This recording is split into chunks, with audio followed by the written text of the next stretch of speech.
Hey there, I'm Cindy from Patterns on the Prairie, and I'm going to walk you through in this little demo how to make my seasonal gnome. So you have two different options. If you're not into sewing, you can make this where it's just on a canvas. I just bought a canvas, did a little paint on it, and ironed my fabric pieces onto the canvas here. Or another option is to actually make a little wall hanging quilt, and instead of using the canvas, you just use a square background fabric to iron your pieces to. So either way, very simple process.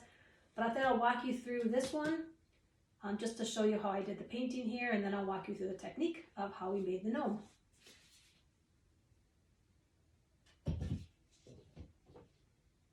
So I just bought 18" by 24" I believe. Yep, 18 by 24, just a painter's canvas, inexpensive. I think I got a 2-pack at Walmart for like $10 or something. It wasn't very much. And then I used just acrylic paint. Again, inexpensive paint I just bought at Walmart. You can use whatever color you want. So for my gnome, I went with kind of, the fabric is called grunge. It kind of has lines that go this way, and I felt like it was a little more masculine.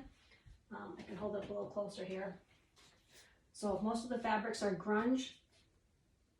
This main one here is actually a Tim Holt fabric. Had a lot of different colors in it that I liked. So I wanted the background to be kind of that grungy look too. So I'll show you a dry brush technique where you kind of go in one direction and then just kind of dry brush a little bit in the other direction. If you want to paint it solid, go right ahead. But if you like this look, I'll show you how to do it here. So for this, you're going to need your acrylic paint.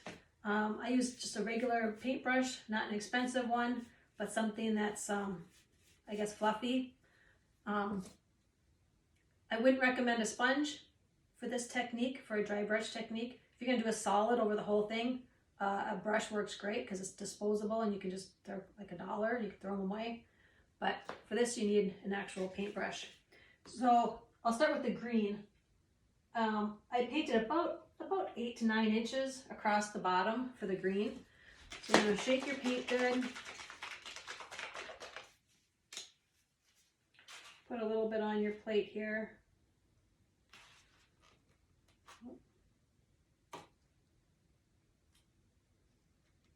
This must not have been the one I used before because it's kind of goopy. This must be kind of old, but it'll work anyway. All right, for the dry brush technique, you're going to dip your brush in just a little bit, and then you're going to kind of brush off the extra on the plate. And then you're going to just very gently, got a little blob on there, just kind of gently go across. And you're going to get some kind of lighter spots and some kind of darker. And it uses very little paint. You can get the edges too.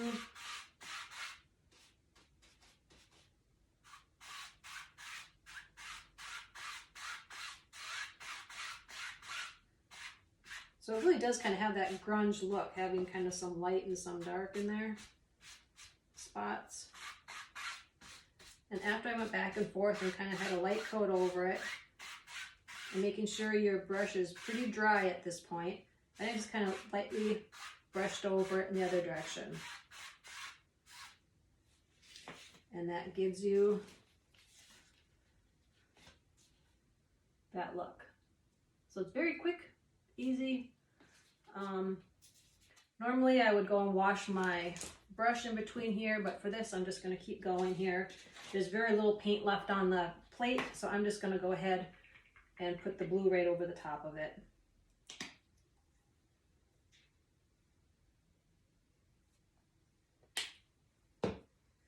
So again, I'm just dipping in my brush a little bit. I'm brushing off the extra.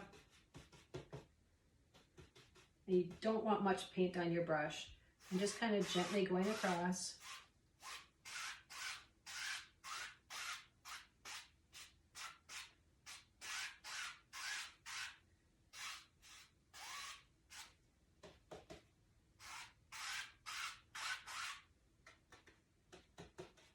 Anytime you dip in the paint, make sure you tap it off and get off a lot of the extra so that there's very little on there.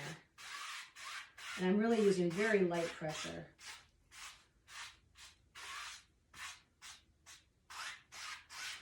And just keep going until you get how you like it.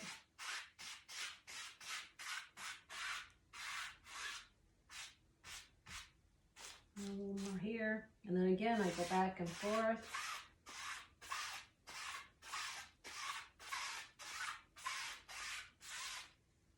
And that's it. It's kind of that grungy, very uneven look. If you don't like that look, go ahead and paint. You can paint it solid. You can paint the whole thing solid in one color. You don't have to break it up in two different ones. But I'm going to set this aside to dry, and then I'll go ahead and show you how to do the gnome. All right, so now on to instructions for the gnome. So your pattern is going to come with the instructions, of course, and then they're going to have these pattern pages. So the pattern pages are already full size and they're already reversed. So once you print them out, they're ready to go. And they're already arranged by color. So all of the patterns on the one sheet will all be the same color. Now on this one, the gnome, because on the page sheet 4 here, there's a few smaller pieces up here for the hands and the nose, and then the feet. There's a dotted line, you're going to cut on the dotted line. So this will be one color fabric, and this will be a separate color fabric. Or you can make them all the same if you want. It's up to you. But, so you're going to start by cutting your fusible into 8.5 by 11. So let's talk about the fusible for a little bit. So for the canvas, I used Heat and Bond Ultra Hold. This one's good because it's gonna stick and it's not gonna be coming off. But you're not supposed to sew through it. The instructions say don't sew through it because it can gum up your needle. So for my quilt, because I was sewing over it, I used Hot Fix adhesive. Now I like Hot Fix because it's permanent even in the wash. So you wouldn't have to sew over it, but I wanted the quilting on there, so I went and sewed over it. So I recommend Hot Fix adhesive if you're going to be quilting it, and I recommend Heat and Bond Ultra Hold if you're going to be using it on your canvas. So regardless of whichever one you use, you're going to cut it into 8.5 by 11 sheets. So this is the Heat and Bond. Now you can tell one side has paper and one side has like glue, basically. So this whole process is Fusible Appliqué, and that's where you're basically gluing two pieces of fabric together. So this adhesive is a glue, what you're going to use. So after you cut it into 8.5 by 11, you're going to find which side is the paper side. Usually it has writing on it. Like this says the Heat and Bond, but if you cut it into pieces, like this one doesn't have writing. The Ultra Hold you can feel. One side's bumpy and the other side's smooth. So you can tell the paper side's the smooth side, the bumpy side is the glue. You're always going to be writing on the paper side. Now, Hot Fix, it's smoother, so it's really hard to tell by feeling which is the glue side and which is the paper side. If you look really close, one side says, iron this side. So if you're going to iron it on this side, you're also going to be writing on that side because that's the paper side. The other side's glue. Also, another tip, when it curls, you just come on a roll. When it curls up, the top side is the paper side. The underside is the glue side. So that can also help you tell, depending on which way it curls, you know which side to write on. So after you have your 8.5 by 11 sheets cut out, you are going to trace them onto your pattern sheets. So you're going to lay it on a flat surface. You're going to take either a Sharpie, pencil, pen. I like to use a Sharpie. And you're going to trace out the whole thing. And you don't have to be super picky about it.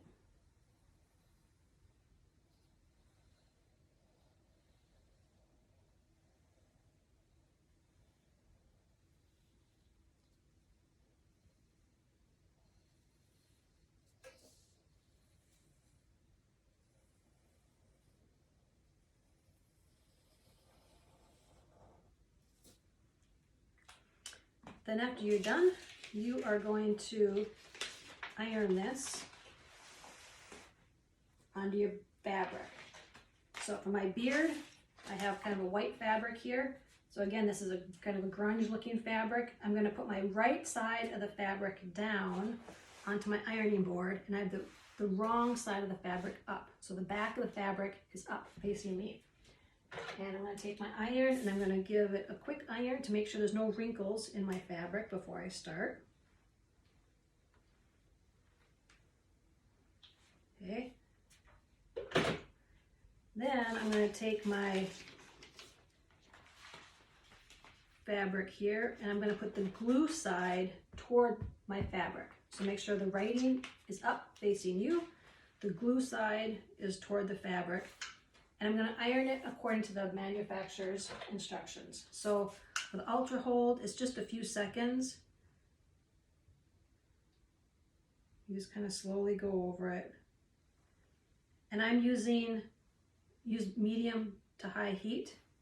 I think it says medium heat, the instructions. I tend to go medium to high, but no steam. Unless you're using the steam Fusible, don't use steam. There you go. And then as it cools, sometimes it tends to curl up. So I like to just throw a rotary cutter over the top of it. You can use a cutting board, a book, whatever you like. Just throw something over the top of it to keep it flat as it cools down. And I'll just give it a minute here. But as that's cooling, I would go and I would be ironing down my next piece. You know, if you've already traced these out, iron that Fusible into the back of that fabric. So go ahead and iron all of them onto your fabrics and then let them cool. So after they're all done and cooled, you're going to be cutting them out. I love spring-loaded scissors, and a small pair like this works really well. Just, I think they're 5 or 6 inch, and these are Fiskars, but they work really well and they save on your hands because, well, the spring helps a lot. So we're going to cut this out then right on the line.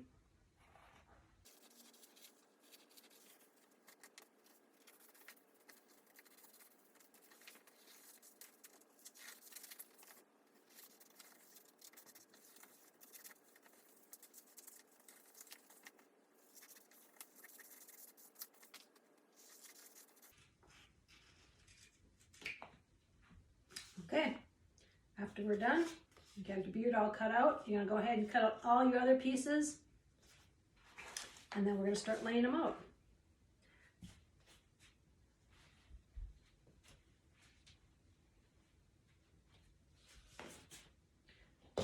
So regardless of whether you're using the quilted fabric or a canvas, you're going to take your background. It's going to be 18 by 24. And you're going to take all your pieces now and you're going to lay them out on your canvas. So lay out all your pieces. I only cut this one out, but after they're all laid out how you like them, then you're going to pick up one piece at a time and you're going to peel the backing fabric off, the little paper, because right now we still have the paper on the back. Help you peel the backing off.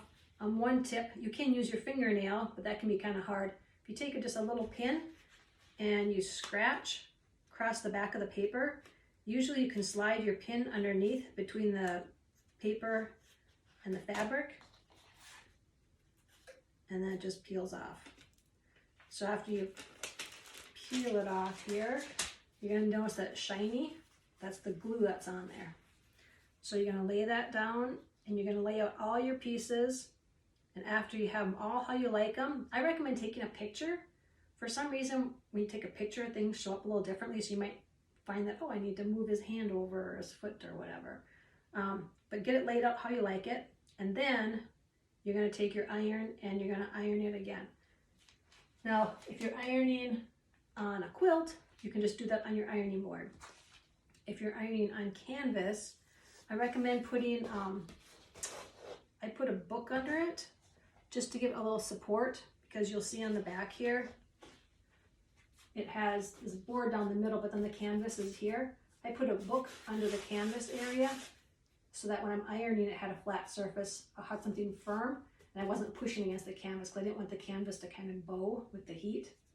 So that was the only thing I did differently from ironing the canvas versus ironing on the quilt, because I put a little support underneath it so I had something to iron on. Also, you might notice it looks like his beard and his pieces are outlined. When I got done, I didn't think his beard stood out very well against the background because it's kind of lightly painted, it's not solid. So I just took a Sharpie and I outlined all the pieces. I just drew around with the Sharpie.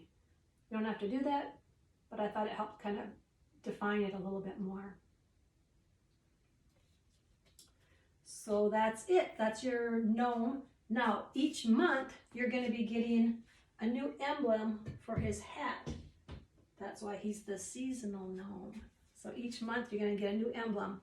Now, to do that, to make the emblems, I'm using Pellon.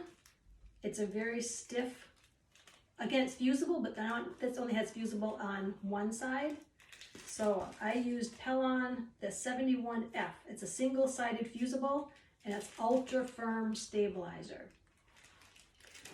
Now you use the same process for that when you get your little emblems that you have. So the first month, January, you got a little snowflake here. Because this is so thick, it's hard to lay it on a surface when I had my pattern here and I'm trying to trace my pattern. It's hard to see through. So I held it up to a window and I did my tracing onto my fusible here. Again, you're going to be tracing on the side that's felt, not on the glue side. You're going to trace out your pattern and then you're going to do the same thing. You're going to iron it. Oh, something a little different. It's going to be the same thing, but after you trace it, this time you're going to cut a little bit bigger than the shape. So I'm going to cut out like I would cut out around the snowflake, a little bit bigger. So then when you iron it to your fabric, then you're going to cut on the line. So you don't need a really big piece, you just need a little square of this for each month. You just need a square and you're going to trace it, cut it bigger than the shape, iron it onto your fabric, and then cut out on the line, and you'll end up with this little shape. So for my quilt here, I just put a little pin through the back to attach the snowflake to his hat. For the canvas, I'm just going to put a little piece of tape on there because I don't want to put a pin through the canvas. And I'll just put a little tape and to hold his little emblem on. And each month, subscribe to my newsletter and you'll be getting a new emblem each month to put on his hat. So I hope you enjoy this little project, and you can follow me on Instagram, Patterns on the Prairie, and I would love to see your projects when you're finished with them.